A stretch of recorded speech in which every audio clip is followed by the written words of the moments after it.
एक बार एक सज्जन रोज रामायण का पाठ करते हैं। ध्यान से सुनना सज्जनों, राम कथा की भूमिका बन रही है अभी। एक बाबा वृद्ध बुजुर्ग रोज रामायण का पाठ करते थे। आप लोग करते हो रामायण का पाठ? किसी के घर में होता है?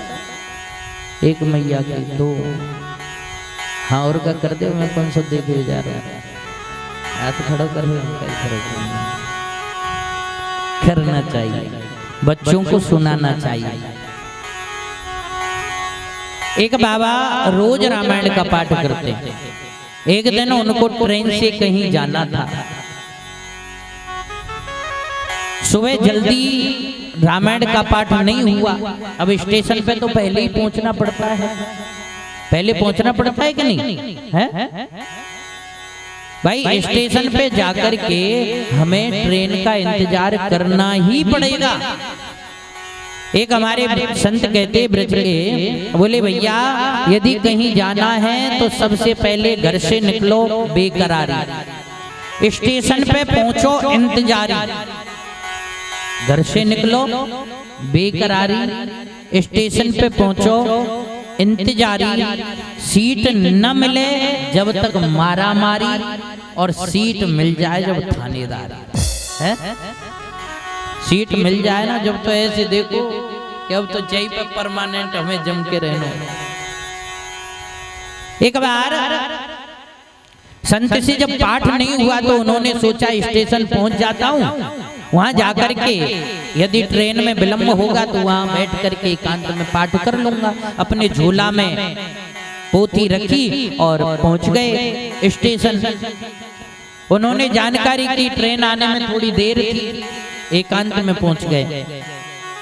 एकांत में जाके अपना आसन लगाया, आसन लगा करके पोथी निकाली और रामायण का पाठ करने लगा। अब एक नौजवान भैया, नयो नयो ब्याह, नयो नयो ब्याह हुई जब कुछ अलग ही बात रही।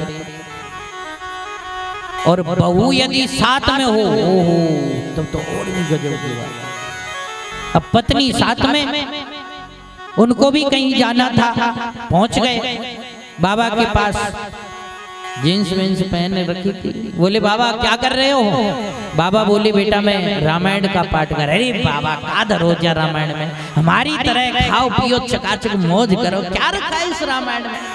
बाबा बोले बेटा रामायण में बहुत कुछ है, ध्यान से सुनना। ये बताया जा रहा है कि रामायण में क्या है, क्यों पढ़ना जरूरी है।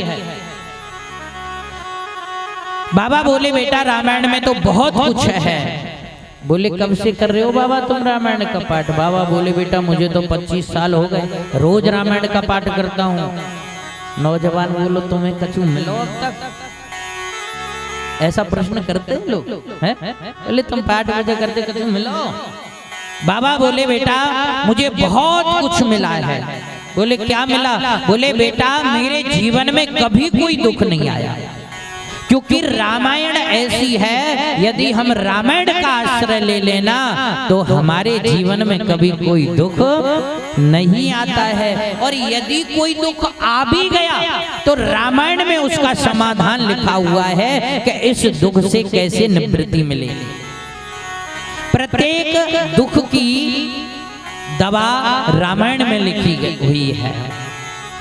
तो नौजवान बोला बाबा हमने खूब सुनी, हमारे गांव में खूब रामायण हो, दिन और रात चलती है, फिर भी हमारे गांव में सब ऐसे ही रहते हैं परेशान है। ऐसा कुछ नहीं है, ये सब मन की भ्रांति है, ऐसा रामायण में कुछ भी नहीं है। बाबा बोले बेटा तुम्हारे जीवन में जो भी क्रिया होती है वो सब रामायण में लिखी। आप जो भी कर रहे हो ना वो सब रामायण में लिखा है, परंतु रामायण को जीवन में अपनाना इसलिए जरूरी है कि वह कार्य आपको कैसे करना चाहिए ये हमें रामायण सिखाती है। रामायण हमें जीवन जीना सिखाती है, लेकिन नौजवान मानने वाला नहीं है। बाबा समझ के जी पाठ नहीं करने देगा। बाबा ने पोथी को प्रणाम किया, झोला में रखी। थोड़ी देर इंतजार के बाद ट्रेन आई। भीड़ बहुत ज्यादा थी। जैसे जैसे बाबा चढ़ गए ट्रेन में, बाबा चढ़े, पीछे से वो नौजवान भी चढ़ गया। भीड़ बहुत अधिक, ट्रेन चलने लगी।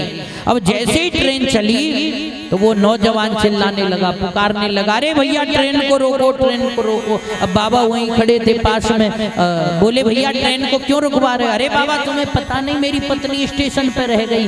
बाबा धीरे से बोले, बाबरे यदि तू रामायण पढ़ लेता तो तेरी पत्नी स्टेशन पर नहीं रहती। बोले क्यों जी, बात कोई रामायण में लिख रही है? बाबा बोले हाँ, ये बात रामायण में लिखी हुई है। उसने कहा कहाँ लिखी है? बाबा बोले बेटा, जब मेरे मर्यादा पुरुषोत्तम प्रभु श्री राम जब केवट की नाव में चढ़े तो प्रभु ने पहले जनक नंदिनी जानकी को चढ़ाया, फिर स्वयं चढ़े। अरे तुम यदि रामायण को अपना लेते तो पहले अपनी पत्नी को चढ़ाते, फिर स्वयं चढ़ते, तो हम देखते तुम्हारी पत्नी कैसे रह जाती। लेकिन तुमने अपने जीवन में कभी रामायण को अपनाया ही नहीं। सज्जनों, कृष्ण कथा से पहले राम कथा जरूरी है। क्यों? क्योंकि राम कथा हमें जीवन जीना सिखाती है, हमें मानस बनाती, मानस की कथा हमें मानव बनाती है। ये नहीं कि हमें ये शरीर मिल गया तो मानव बन गए ना, या शरीर को पाके भी बहुत हैं ऐसे बिना पूंछ और सींग के पशु जो धरती पे विचरण कर रहे हैं, बहुत। हाँ, जे मुर्शद मारे एक दूसरे में। ऐसा न विद्यान तपो न दानम ज्ञानम न शीलम न गुणो न धर्मम ते मृत्य लोके भूमि भार भूता मनुष्य रूपेण मृगाचरन्ति। है रामायण को जिसने अपनाया है प्यारे, वो सच्चा मानव बन गया है। वही वास्तविक मानव है जिसने रामायण को अपने जीवन में अपना लिया।